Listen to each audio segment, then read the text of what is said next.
రేవంత్ రెడ్డి తన తప్పు తనే చేశానని ఒప్పుకున్నట్టయింది. ఏదైతే అమిత్ షాకి సంబంధించిన ఏకంగా ఒక వీడియోని మార్ఫింగ్ అనను నేను. మార్ఫింగ్ అంటే ఉన్నదాన్ని లేనట్టు లేనిది ఉన్నట్టు చూపెట్టడం. ఉన్నదాన్నే ఎడిటింగ్ చేశారు. డీప్ ఫేక్ అంటున్నారు కానీ ఫేక్ ఎడిటింగ్. నేను ఇంతకుముందు కూడా చెప్పా, ముస్లిం రిజర్వేషన్స్ తీసేసి బీసీ ఎస్సీ ఎస్టీలకి చెందాల్సిన రిజర్వేషన్లు తీసేసి ముస్లింలకు ఇచ్చారు. మేము వస్తే ముస్లిం రిజర్వేషన్లు రద్దు చేసి వాటిని బీసీ ఎస్సీ ఎస్టీలకు పంచుతాం అని చెప్తే అసలు రిజర్వేషన్లు రద్దు చేస్తారన్నట్టుగా ఎడిటింగ్ చేశారు. ఆ ఎడిట్ వెర్షన్ వేశారు. దాని మీద ఢిల్లీలో కేసు నమోదవటం, మొన్న రేవంత్ రెడ్డికి నోటీస్ ఇవ్వడం, రేవంత్ రెడ్డితో పాటుగా పీసీసీ ఆఫీస్లో కొంతమందికి నోటీసులు ఇవ్వడం. వెంటనే రేవంత్ రెడ్డి ఢిల్లీకి ఓ లాయర్ని పంపించి అది నేను హ్యాండిల్ చేయట్లేదు, వేరే వాళ్ళు ఎవరో హ్యాండిల్ చేస్తున్నారని చెప్పడం.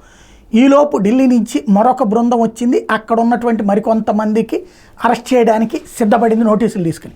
వాళ్ళు వచ్చి అరెస్ట్ చేసి తీసుకెళ్తే వాళ్ళని కనుక ఇంటరాగేట్ చేస్తే వాళ్ళకి సంబంధించినటువంటి సెల్ ఫోన్స్ ఇవన్నీ తీసుకుంటే అవన్నీ పట్టుకుంటే అది రేవంత్ రెడ్డి చెప్పినట్టు అనేది తేలిపోతుంది. కాబట్టి ఏం చేయించారు ఇమ్మీడియట్గా వాళ్ళందరినీ తెలంగాణ పోలీసులు అరెస్ట్ చేశారు. డీప్ ఫేక్ అన్నటువంటి కేసు కింద తెలంగాణ పోలీసులు అరెస్ట్ చేసి తెలంగాణ జైల్లో పెట్టేస్తారు. వీళ్ళందరికీ అక్కడ సకల భోగాలు ఇస్తారు. ఆ తర్వాత రేపో మాపో బెయిల్ మీద తీసుకొచ్చేస్తాడు రేవంత్ రెడ్డి. అంటే ఏంటి, రేవంత్ రెడ్డి తనే ఆ డీప్ ఫేక్ వీడియోని సృష్టింపజేశారు అన్నటువంటి విషయం అర్థమైపోతుంది. పరోక్షంగా అంగీకరించినట్టయింది ఎప్పుడైతే వాళ్ళని అరెస్ట్ చేయించడం ద్వారా హైదరాబాద్ పోలీసుల ద్వారా. ఇప్పుడు ఓ పరీక్ష పెట్టాడు అమిత్ షాకి.